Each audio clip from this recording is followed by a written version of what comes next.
You're jarring on the close-ups. Welcome to... That was mean. I didn't mean that, babe. I'm sorry. Welcome to Parental Mentals. I'm Marcus. I am Claire. And today we are talking about meltdowns. We all have them. Well, not everybody, I guess. No. Mainly neurodivergent people. But we're going to talk about our meltdowns, how we deal with them, and also when the kids have meltdowns and how to deal with them. How we like to deal with them and where we want to get to with that. Yes, which we don't true. always succeed at. And the thing is, a lot of you out there might be looking at us now going, I don't even know what a meltdown is. So you'll just break that down a little bit for you as well. So that's probably a good place to start. I mean, we'll both give our own definition. What would you say is your definition of a meltdown?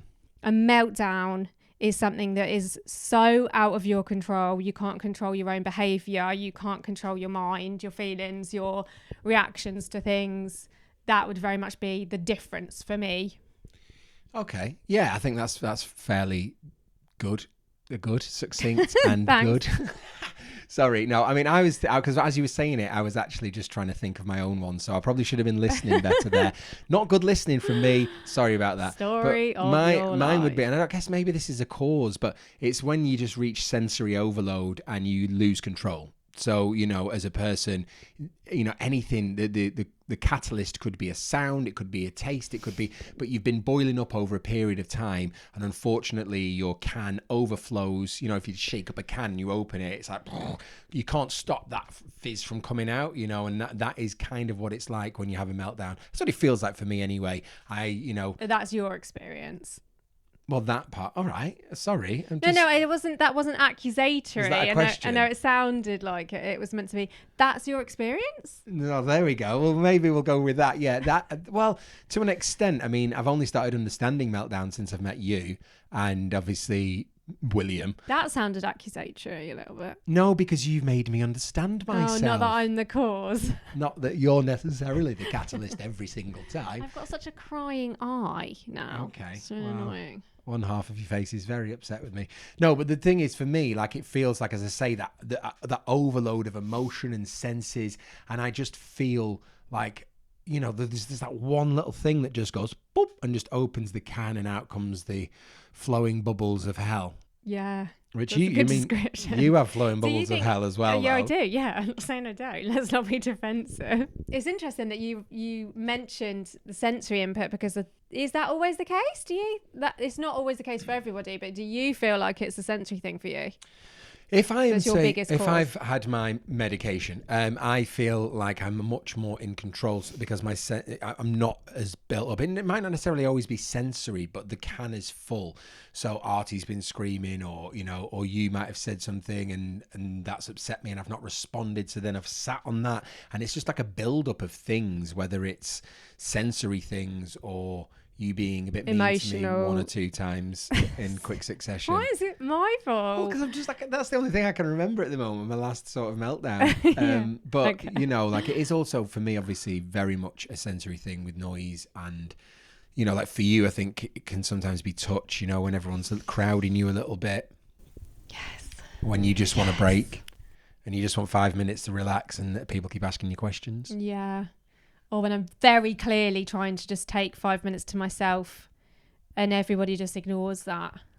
I think we're getting a bit better at understanding. Now you've started to communicate, because this is the thing, actually. Well, here we go. We're now sort of developing the next sort of stage of what... we're talking about that quite vaguely, actually, there. But if you're thinking about, say, the kids, would you agree that what would you say triggers the kids mostly to have those meltdowns? It's different for each child. So from my eldest child, is very much a sensory issue, is I think his number one cause for a meltdown. But yeah, I think it really varies person to person. I don't think you can kind of say that it's one thing.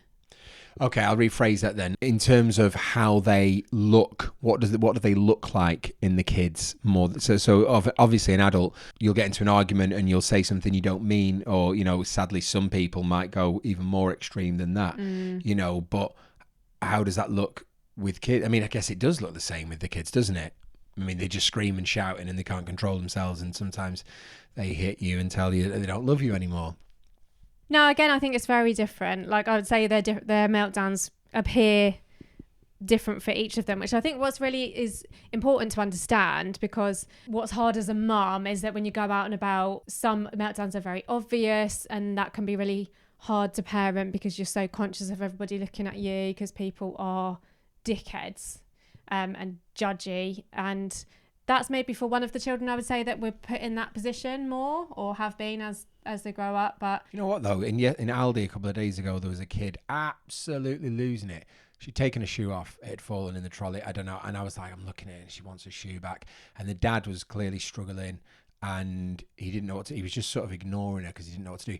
But you know what, the general consensus, no one was like, I didn't see anyone sneering or looking rude upon them. You know, I actually, maybe that's just the Aldi crowd, but it actually really surprised me. I was more looking to see how everybody else was managing with it. And, you know, I ended up joining the queue. No one had joined the queue behind him to pay because obviously, you know, and I was like, well, I don't mind because I need to pay for my food. But she didn't stop, I would say, for 15, 20 minutes. And I was very surprised with the lack of dickheads. Well, you were lucky. It's not my experience. Very recent experience, actually. Why? What happened?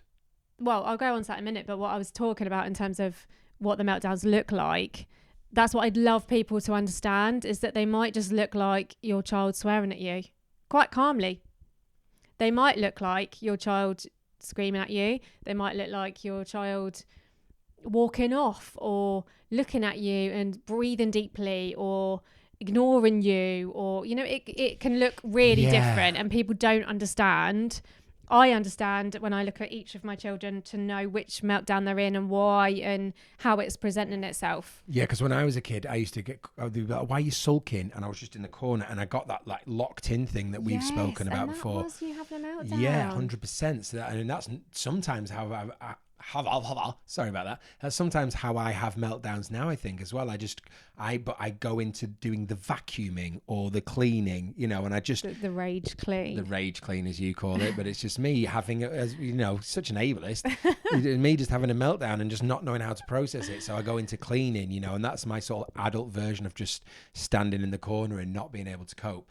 But I think it's actually really important to talk about. I'm glad you asked me that question, because... that's what I'd love people to know, is that it looks really different, and try to withhold that judgment, because the child might be in a meltdown because they have a disability. And that's not just judging other people's kids, that's your own kids too. Well, yeah, I think maybe if you're at the start of the sort of trying to understand your neurodivergent child, you might not maybe pick up on that stuff straight away. It took me a long time to learn with my first child. Too long, you know, it took me too long to learn, but I was getting there slowly, and I now understand what all of those different phases look like. And then as they grow, that it might change, and the meltdowns might look different. It's really complicated, but yeah. But that's the thing, they do evolve. That a meltdown evolves as a child gets older, and like some people might be watching this now, no idea that the kids neurodivergent, but they do have these strange behaviors because they can't process emotions properly, and they're having these meltdowns, and you see parents really trying hard. And actually sometimes people, adults, kids, whatever, they just need time to be able to then just process things, because a lot of meltdowns are caused by an inability to process what's going on, whether there's too much noise, there's too many people talking to them, or so on and so forth. You know, I think William gets quite overwhelmed with the amount of people chatting at the same time. And me and Fleur, as do I. Yeah, and me and Fleur, obviously, we get a little bit carried away, don't we? So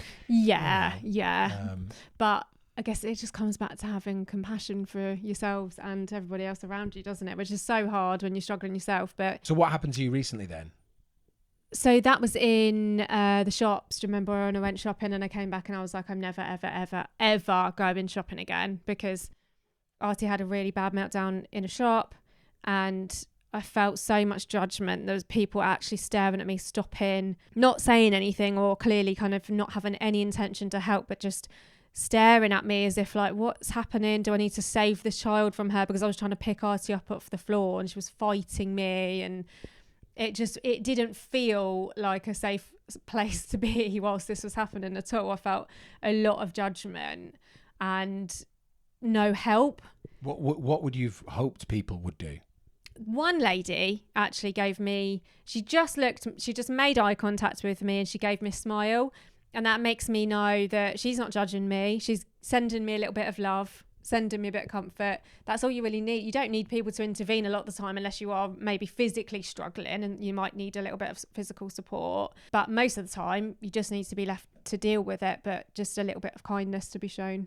As you're saying, people are judging. It's like there's probably a lot of people there that are looking on, wanting to help, maybe that's me being a little bit unkind on the people staring at me. Yeah, because I mean, like, they might have well been looking at me with compassion. I don't know. Obviously, I was clearly in the middle of dealing with this situation. Yeah. So. Well, you only notice the people that are giving you scowls, the nicer faces, or the people that are just walking by. You don't notice, so it's a tricky one. But we were at the park the other day, and there was a lady struggling with her son, wasn't there? And we just offered, I can't remember what we said, but she didn't want our help. And I think, it's also sometimes when you offer that help, when you're trying to be nice, that person feels a little bit awkward because it's like, it's almost they're just in the thick of it, aren't they? Yeah. They're in the stress. Yeah. I mean, we do look, because we've got it, we've not got it that hard, but we do have some tough times, and we can see it almost coming with some situations, can't we? But also being neurodivergent, I think we're very much hands-on,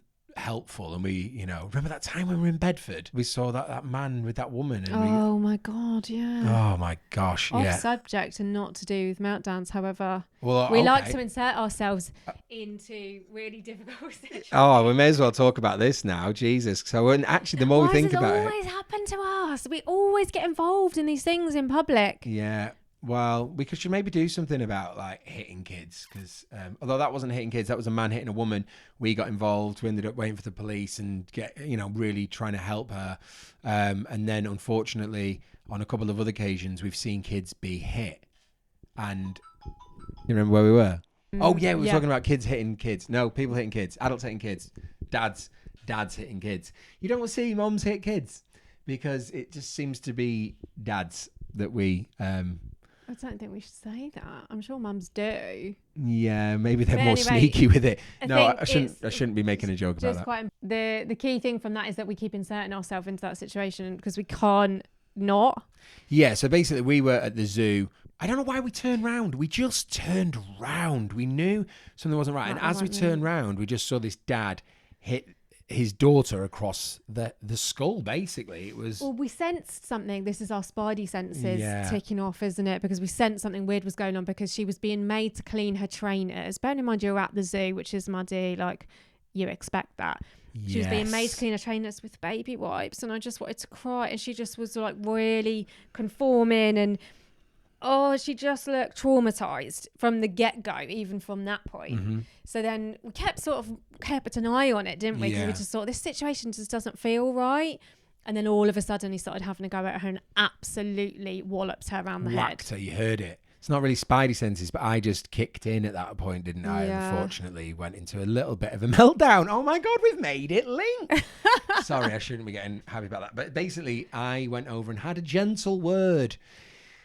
Not gentle. No, not gentle at all. And but it was obviously justified. Yeah, but he didn't. The wife, you could tell, I think she was grateful that someone was putting him in his place. Yeah, man. Yeah. And he thought about it. He thought about it. He was kind of like, you know what, I can hack myself here and I can handle myself here. And I just was like, I don't actually really want to fight. I was hoping me saying, don't hit your child would have been enough. Yeah, but it seems to not, because that's twice we've been in that exact same situation. Well, yeah. And the dad has kind of gone to fight you rather than going, oh my God, I'm so ashamed of myself. I'm so sorry. Yeah, the Primark one. They're just, so it happened again in Primark. I saw it. Mark was in a different shop. As soon as he came into the shop, because I had followed the man. As soon as I saw it happen, I followed him. And I was like, I'm not taking you out of my sight because I'm going to try to protect this child. And then obviously Mark came and joined me and I told him straight away. We both followed him. And So what actually happened again? He was telling off his little boy and then just literally walloped him around the head. Same sort of thing around the back of the head? Same thing, yeah. What is that? Sorry, go on. And then when we challenged him about it, he was like, I just clipped him around the ear. Yeah. And that made us even more angry. He was less up for... He was a bit more sheepish about it. Not that I was up for a fight. I keep saying he was less up for a fight. But I mean, he just tried to argue his point and then said something about his brother was a policeman, didn't he? Oh my God. My brother's a policeman. All right, so you can whack kids, can what's you? That got to do with it? It was just awful. God, but see you next Tuesday. So I don't know why I'm talking about this. Well, because we ended up talking about being neurodivergent. You get involved when you see other parents having children that are having meltdowns, and it's difficult. How have I remembered that? That's really impressive. Yeah, so we were talking about that, and but then maybe it does link because actually we inserted ourselves. Those parents are in meltdown, so maybe it's not necessarily a neurodivergent thing. Maybe it is just an every person thing. I don't mean to kind of ableize that. It is genuinely a neurodivergent thing where it's a much more serious issue. But, maybe for neurotypical people, that version of it is kind of just losing your shizzle. Neurotypical people still lose the plot if the plot thickens enough. Like if you find your wife cheating and then you walk outside and someone's robbed your car, you're probably going to have a meltdown. You don't have to be neurodivergent. But maybe the words we use should be different because they're not the same thing. No, I think the commonality of a meltdown happens. A loss of control. Yeah, quite frequently if you're neurodivergent. So if you're like wondering why your kid or your brother or your mum or yourself is just having a meltdown all the time, the likelihood is they're somewhere on some sort of spectrum. Well, I mean, we can't say that. Well, I've just said it. And that's not the likelihood. Correct. If someone it can't be misleading in our facts. Well, I don't know. I mean, from the people I know in my life who are neurodivergent, it's a very common thing. Okay, so from your experience. Okay, from my experience, I would say that the likelihood is you might be neurodivergent, or your auntie, your uncle, whoever is having the meltdowns. Anyway, the point is, how do you deal with these meltdowns? We've got neurodivergent kids. We're neurodivergent. We obviously think, how were we dealt with? Even though our parents, on the most part, probably weren't that strict as parents go, we still would have probably liked to have been managed slightly differently. So it comes from a place of experience. You have to kind of be open. You have to open your mind to go, right, okay, I am going to learn how to deal with this. Well, it's rather than what my natural instincts are telling me to do, because those natural instincts are wrong. Because they come from your parents because of generational trauma. So a lot of parenting is your emulating or echolaliering your parents' behavior, because that's how we all learn to parent. And some people will see their parents' behavior and go, I'm going to do the opposite of that. But there will still be little trinkets of things that you just can't, get rid of. It's just natural unless you go, oh, am I doing something? And analysing your parenting. Yeah, and I think maybe we're on the rarer side of things where we have kind of invested all of this thought and energy, and because we're interested in it. It's special interest for us, and it's part of our life. But it's only because it's part of our life we're interested in it. Though. If William wasn't autistic, we'd probably not have necessarily. Maybe not, but obviously we see a lot of people out and about. So I just spat at you. A lot of people out and about who have not worked on those things. Maybe. How would you have dealt with William's meltdown, say, when he was like 5 or 4 even? Were you already on that path that you were just speaking about? Well, yeah, I was, because I already knew that he was neurodivergent without quite having the kind of... He didn't have a diagnosis yet, and I didn't actually have the sort of rhetoric to be able to call it the right things. However, I think instinctively, for some reason, I don't know, I just did deal with things differently to people around me. Because I knew he was different, because he needed different treatment. My gut, my body knew that it had to be different. And did you start trying to get him diagnosed at that point? Yes. But it took, 3 years in total? Yeah. From doctors to full diagnosis, it took 3 years. And then how many more years after that do you think it took before you started to look at yourself? Long time. That's actually a conversation for another podcast, because we've just gone off on one there. But I was just interested to see how you managed his meltdowns before you sort of knew he was autistic. Was there a time that was ever a thing? Where did you try timeouts? Did you try what were the techniques that you tried that didn't work?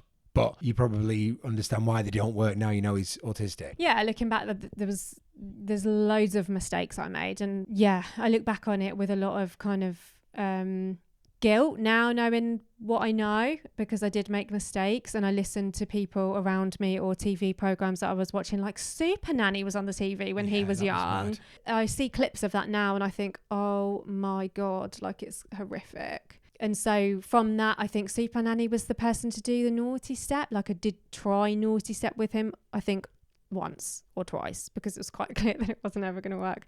And yeah, I feel ashamed about that. There are things, you know, not in an abusive way, but I mean just things that I know were a mistake, that I know didn't work for him. And it's sad because the resources weren't available and I didn't have a diagnosis and I was kind of just guessing the whole time. You don't get given any support when you're kind of just waiting to be on the diagnosis process. So the doctors and anyone who's referred your child agrees with you that there's a reason for them to be referred and that they might likely be neurodivergent, but then you're still not receiving any support. So it's really sad. So how would you say you now deal with them? I mean, it varies from situation to situation, but I try to very much limit any verbal communication. So I try to kind of really go non-verbal. William likes to feel understood. So I just demonstrate to him that I understand, even by just saying one sentence or something, but try to keep that really simplistic and short. I try to just let him have his emotions, let him have a verbal meltdown. You know, he's quite kind of verbal, isn't he? So you just have to let that play out no matter what is being said. It's very hard. Give him the time, really. Time is quite important. He just has to play it out. Yeah, it's easier said than done as well. I mean, it's not as simple as just doing that when there's other kids that are in the room, or, you know, and you're kind of trying to obviously balance parenting 3 kids when at least one is in meltdown most of the time. So it's because it's a domino effect, isn't it? The others start having meltdowns. Like yesterday was William's birthday. He's trying to blow out the candles on his cake.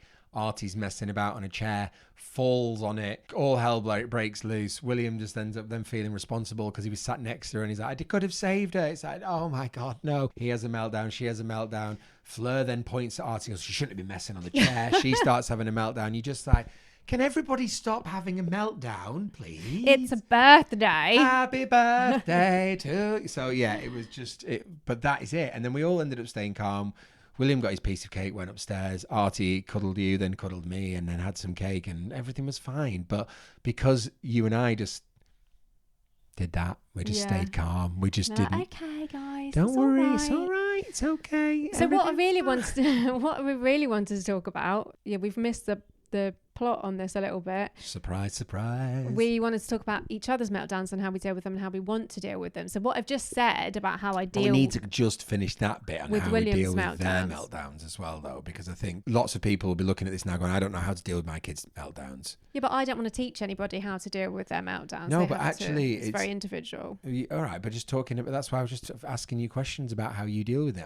We're not trying to teach them. We're just having a conversation about it. I'm not saying teach the people. I'm just asking you about, it's like Artemis, you know, like right now Artemis is at an age where she's struggling to process, you know, all of these big emotions that she's got and all these things that are happening and everything, you know, that's surrounding her can be quite difficult for her to process. So she just shouts at us and just, you know, for us, we have to try to just absorb that, don't we? Which is really, really hard.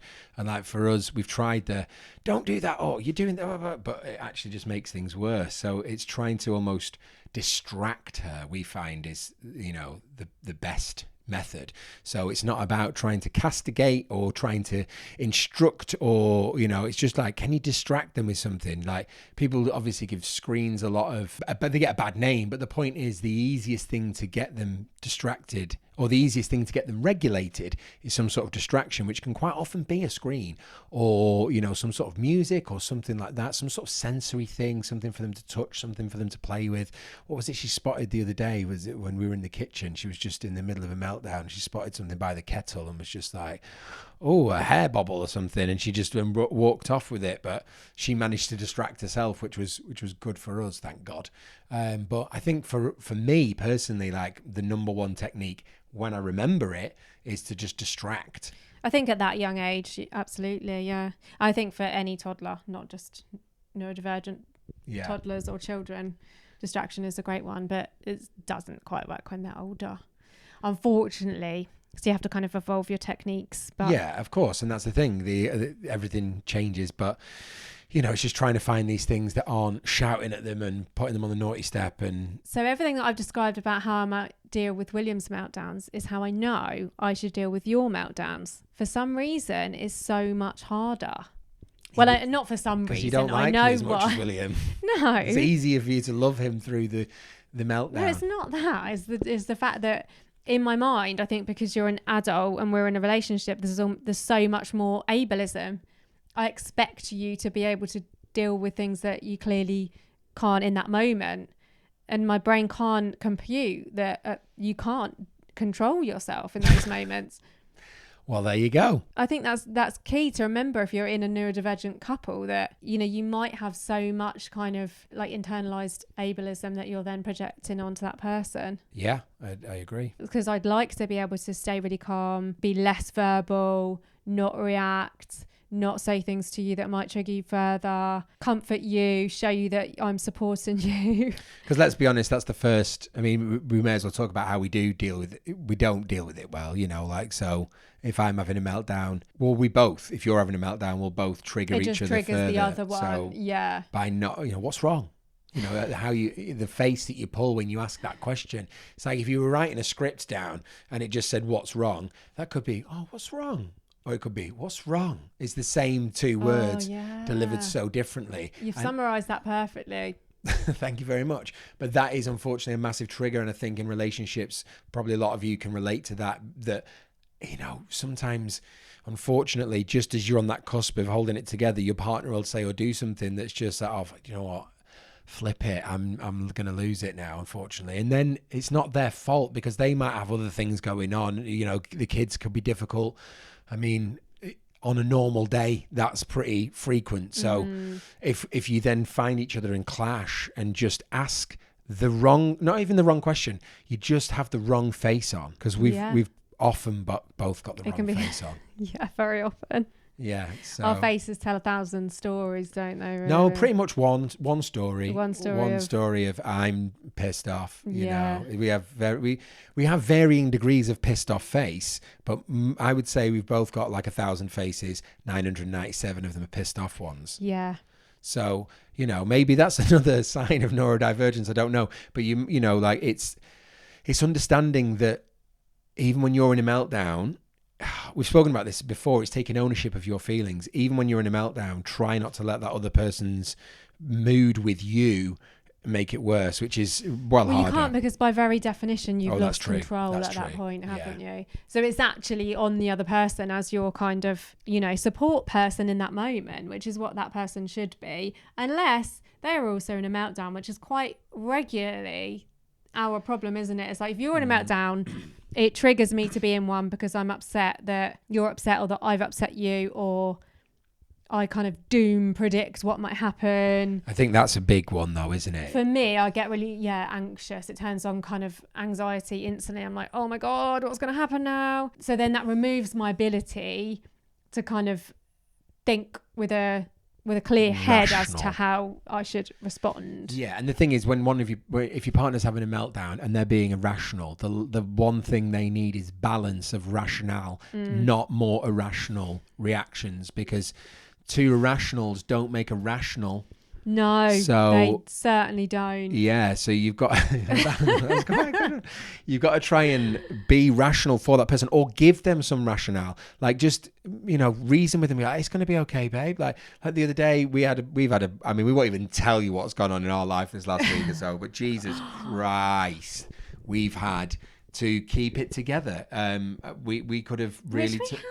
We could have really turned on each other. We really could have turned on each other. Yeah. And we didn't. And we kept it together. And I think... And we're high-fiving because that's quite rare. Yeah. You were expecting me to turn on you. You were expecting a meltdown. And I then was like, yo, I'm not having a meltdown. You go, well, I think you are. I'm like, yo, I'm not having a meltdown. And you're like, oh, no, you're not. Okay, you can help me then. All right, I'll let you help me. Let's be friends. And I'm, yes. It's a bad time of the month for me as well, for that to be all happening. Well, PMDD is something we should speak about in another episode, but yeah. Yeah, we should. Unfortunately, if you know anything about PMDD, go and Google it. It's hard. And we've spent a long time trying to work out how to not have meltdowns in this week. So basically, it's the only week really where it happens and gets bad. Yeah. So for 12 weeks a year, we have to be as vigilant as we can. If we're not... And I don't cope, because the thing is, once grenades all over the place. The thing you're talking about, the anxiety, when I'm having a meltdown, you're like anxious for what's going to happen. So obviously when I know this week's happening, I'm like, right, we're keeping it together. But the second it all goes wrong, I'm like, a wreck. I don't know how to fix it. It's all going tits up. So I then have that anxiety too. Yeah, I can understand that. So yeah, I mean, I can't even believe we're recording a podcast this week. No, I can't. We never, ever do anything like this, do we? No. We've just had We've just had 2 weeks of the holidays though, so we needed some soul searching today. Yeah, we needed to feel like actual human beings who have things to say and who have things that they can do for themselves. Like I just had lunch. I had a breakfast today and a coffee.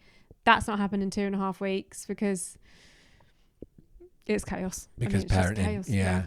We don't deal with each other's meltdowns very well, but you've just said we are getting there, I think, though. We're working really hard on it. Yeah. All I need when I'm in that is often just some space. And, like my whole life I've played football or I've done something where I've gone and I've just burnt it off. And this is the other thing. It's very rarely because of necessarily you and just having a meltdown. Yeah. And it's like, so it's important sometimes it's important to say, have I done something? Like I do that to you all the time. I'm like, have I done something? Like, no, even though it is me. So like when I ask that, just tell me so then I can maybe help. But you never say to me, is it something I've done? And if you do, I'm always like, yeah, it is. You've done this. And you're like, oh, I'm sorry, babe. Or I'm like, then you have a meltdown. So it's like, I think communication is a really helpful thing. If you're for your own anxiety, just say to your partner, is it me? And if they say no, then either they're going to talk to you about it later. Yeah, because that's not a remedy, babe, because I'm not going to tell you the truth. Because but then when you're thinking that I'm angry at you, why didn't you ask me? Because I'm happy to. That's not a question that's going to bother me. Yeah, because I don't want to know. If it's me, I don't want to know because I'm going to rage back at you. Yeah, but what if it isn't you? And you're like the amount of times you've been worried and I've been like, oh, I'm worried about this. And you go, oh, because I thought it was something I'd done. I'm like, no, I've been worried about this. Maybe just a bit of a gamble. So then you're not helpful to me because you're like, why is he angry with me? It's like, I'm not angry with you. I'm angry because I got another parking thing or another ULEZ thing or another TFL fine that's just... So, I think communication is key. You also hit on something in terms of you've let off steam, you've run it off. Exercise is also good. Not to be preachy. But. No, I mean, I've been a blob for many years and my meltdowns have reduced as a result of being more active. Mm-hmm. Like it's a fact. It's so frustrating because you don't want to be that.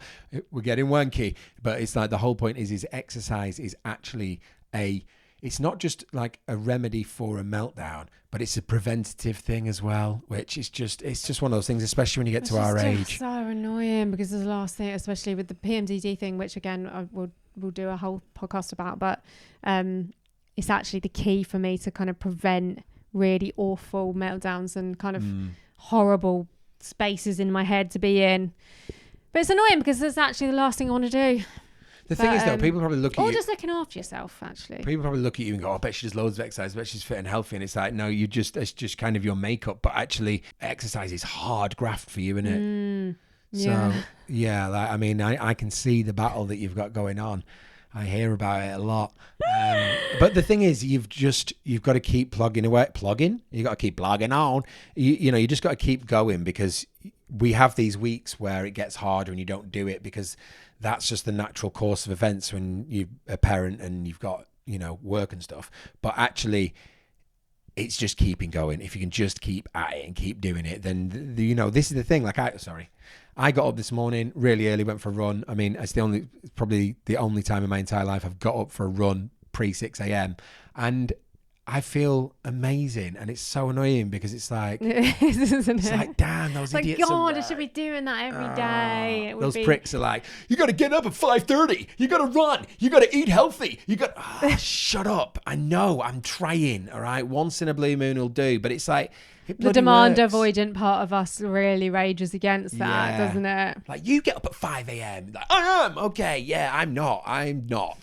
But I did. Happy in my misery. I did. And that was interesting last night. You nearly had a meltdown because I was like, I'm going to get up 5:30 in the morning. So and what did you say? Well, I don't want to be woken up at 5:30. I know. Not, babe, that's amazing. Well done. So supportive. No, I wasn't. Although you were after I'd done it but today. But after, I was really proud of you. Yeah, I was really proud of you. Yeah, so that does help with meltdowns. I think patience, communication, and exercise. I don't think that's what we were saying, other 3 things, but that's what popped into my head just as we came to summarize this podcast. So yeah, if your kids are having meltdowns, if you're having meltdowns, just be a bit more patient and just understand that there's lots of things you could try, from distractions to comfort to just showing love to giving them space. There's all sorts you can do, but just don't berate them. Yeah. Don't berate them. Don't do that. Babe. Okay? Don't berate them, please. Okay? Okay, bye. Thanks, guys. Much love, and we'll see you soon. And yeah, if there's anything you want to hear about or talk about, just post a comment to us. You can find us on YouTube or anywhere else, TikTok, Instagram. We just have an Instagram. So that was really camp. Don't know why that was so camp. Anyway, thanks for watching, listening, doing what you've been doing. I've been Marcus. I've been Claire. She hates the endings because I just waffle and I don't know how to stop, and she just gets this face on. So even if you just want to hang around for Claire's annoyed face, there you go. You'll see it often. See you later. Bye. Bye.